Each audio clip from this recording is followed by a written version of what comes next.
Me again, Ethan Griggs, with continuing my blog, filmnowandforever.blogspot.com, and now I also have a website which is www.filmnowandforever.webs.com, which is a little different from the blog. You don't the blog's separate, but you get more different content instead of just focusing on the rare movies. I'm focusing more on directors and actors, bringing to attention the ones that probably aren't getting as much appreciation anymore, or they probably are. I'm just giving them a little more my personal insight. What I want to do in this video here is I want to tell everybody why I love the cinema so much. I love movies. I've always loved movies for as long as I can remember. Been watching movies from and the thing about the cinema, it's life. The cinema is life. It's art, whatever you want to call it. It's life. You see, what is the cinema? Sam Fuller said it best in Jean-Luc Godard's Pierre Le Fou. Cinema is emotions. It's essentially a battlefield of emotions. And that's it's so true, because you think back, you look at every movie you ever watched, and what movie you consider the greatest has emotion in it. All the Citizen Kane, considered to be, I don't consider it to be the greatest movie ever made, but there's a lot of other people that consider it to be just the greatest of all films. But reason why, far as from a filmmaking aspect, yeah, but there is emotion in it. Same thing with The Godfather, because if it ain't Citizen Kane that gets #1 at the AFI, American Film Institute, 100 years, 100 movies, or IMDb's top 250, which I think, if I'm not correct, I don't, correct me if I'm wrong, but The Godfather is #1. That's got emotion. Powerful fucking emotions. But that's essentially what the cinema is. There's a certain intimacy that you get with cinema that you don't get with everything else.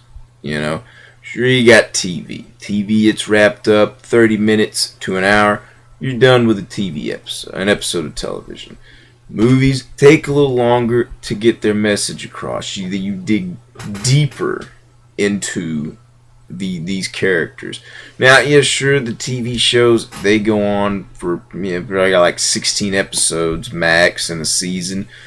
You extend these character mythologies and stuff, but with movies, you really get to know these people in this film. Well, if it's a good movie, if it's shitty, you probably won't remember it when you walk out of the damn theater. But if it's great and it's done its job, when you walk out of that damn theater, you are a changed person.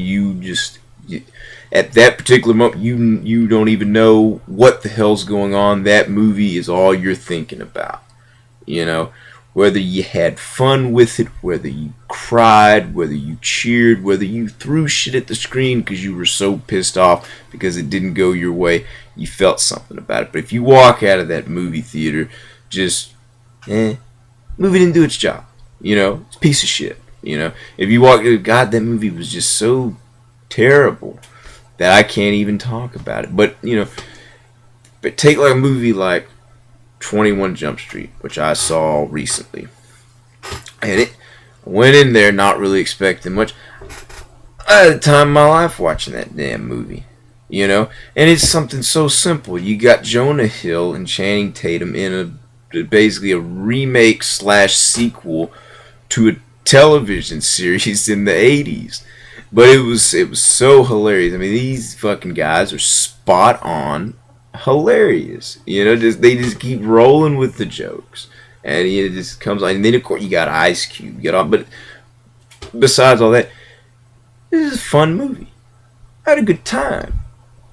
Sure, you get that with TV, but there's a certain the way Scorsese puts it, going to the cinema is a lot like going to church. You're sharing an experience with people you don't really know, or in some that you do, and it's this kind of shared experience. Maybe that 21 Jump Street's not the greatest example of kind of having like a religious experience watching movies. Say I went and saw 2001: A Space Odyssey in theaters. That would kind of be a religious experience because you get the right kind of audience. They're going to be so moved by that movie, or anything but like Citizen Kane or Casablanca for that matter.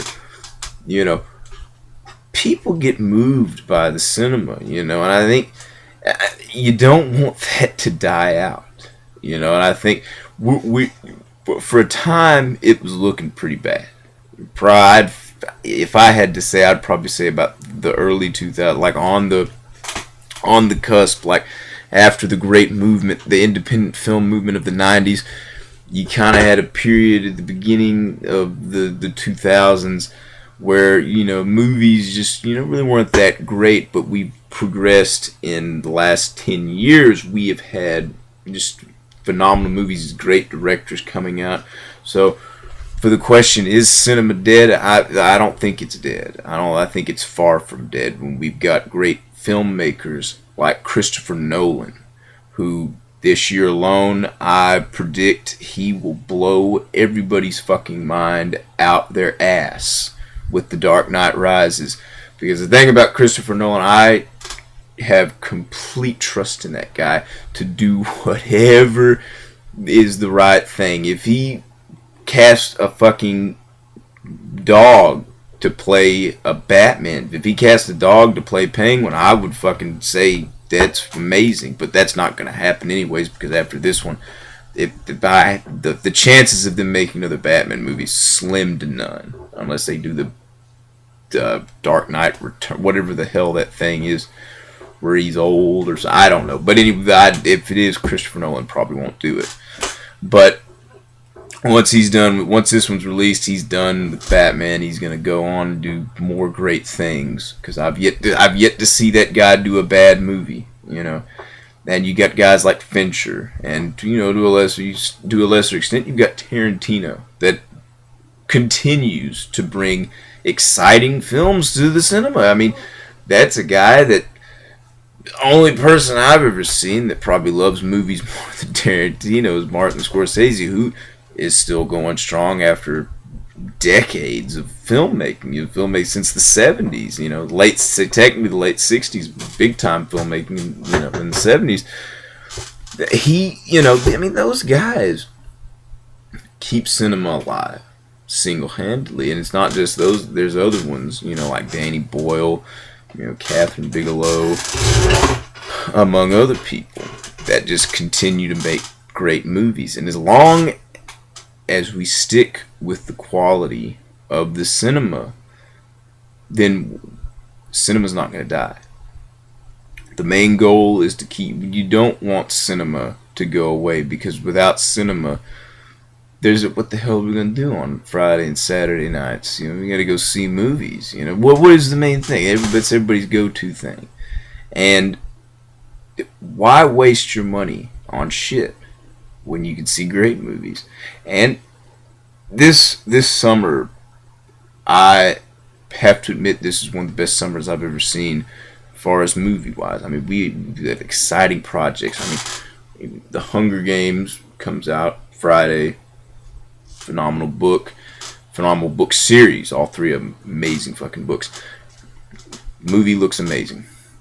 Then you've got Ridley Scott, Prometheus, Snow White and the Huntsman, The Avengers, Dark Knight Rises, which is going to blow everybody's mind, and just among other things. But cinema's far from dead. Why do I love the cinema? Emotions, characters. That's why I love it. Kind of got off track on this video, but hey, it goes with it. It's all cinema. That's why it's great. And be sure to look at the blog. Be sure to look at the website. filmnownforever.blogspot.com and www.filmnownforever.webs.com. Thank you. I'm Ethan Griggs.